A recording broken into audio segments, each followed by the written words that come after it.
মহানগৰী hotel choline গ্ৰেণ্ডত শ্বেয়াৰৰ উদ্যোগত বিশেষ আলোচনা চক্ৰখনত সহযোগ কটন বিশ্ববিদ্যালয়ৰ কম্পিউটাৰ ছায়েন্স আৰু IT বিভাগৰ দেশত কৃত্ৰিম বুদ্ধিমত্তাৰ প্ৰভাৱ ৰাষ্ট্ৰীয় সুৰক্ষা আৰু গোপনীয়তাৰ বিষয়ত আলোচনা কৰা হয়। অনুষ্ঠানত উপস্থিত থাকে কটন বিশ্ববিদ্যালয়ৰ উপাচাৰ্য ৰমেশ চন্দ্ৰ ডেকা, শ্বেয়াৰৰ কাৰ্যবাহী সদস্য সমুদ্ৰগুপ্ত কাশ্যপ আৰু ৰাজ্যিক মুখ্য তথ্য আয়ুক্ত ভাস্কৰজ্যোতি মহন্ত।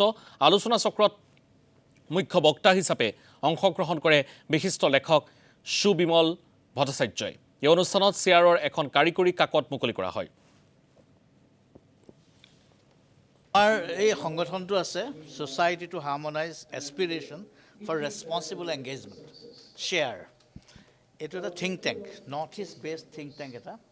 আজি চেয়াৰপাৰ্চন তেখেত আহিছে মিষ্টাৰ মাথুৰ, তেখেত চিফ ছেক্ৰেটাৰী ত্ৰিপুৰা আছিলে, বৰ্তমান লাডাখৰ তেখেত লেফটেনেণ্ট গভৰ্ণৰ হৈ ৰিটায়াৰ কৰিছে, ওলাইছে। আমাৰ গ্ৰুপটো এনেকুৱা মানুহ যাৰ জন্মভূমি নৰ্থ ইষ্ট বা কৰ্মভূমি নৰ্থ ইষ্ট আছিলে। আমাৰ গভৰ্ণিং বডি আটাইকেইজন মেম্বাৰেই তেনেকুৱা। আমাৰ ইমাৰ্জিং টেকন'লজি এটা ডিভিজন আছে। এই ডিভিজনটোৰ হেড আছে সুবিমল ভট্টাচাৰ্য।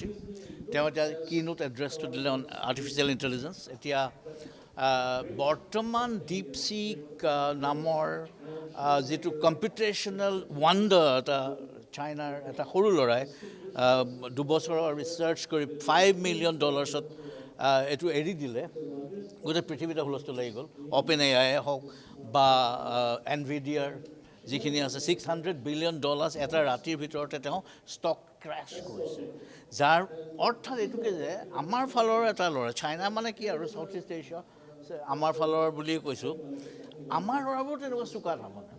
আমি এতিয়া ইয়াত ৰাইট কাইণ্ড অফ এটা এটমছফিয়াৰ ক্ৰিয়েট কৰিবলৈ, মানে এটা পৰিৱেশ এনেকুৱা সৃষ্টি কৰিব লাগে আমাৰ ল'ৰাইও যাতে এইবিলাকত মনোনিৱেশ কৰে। এয়াই বহুত ধৰণৰ কনটেশ্যন আছে।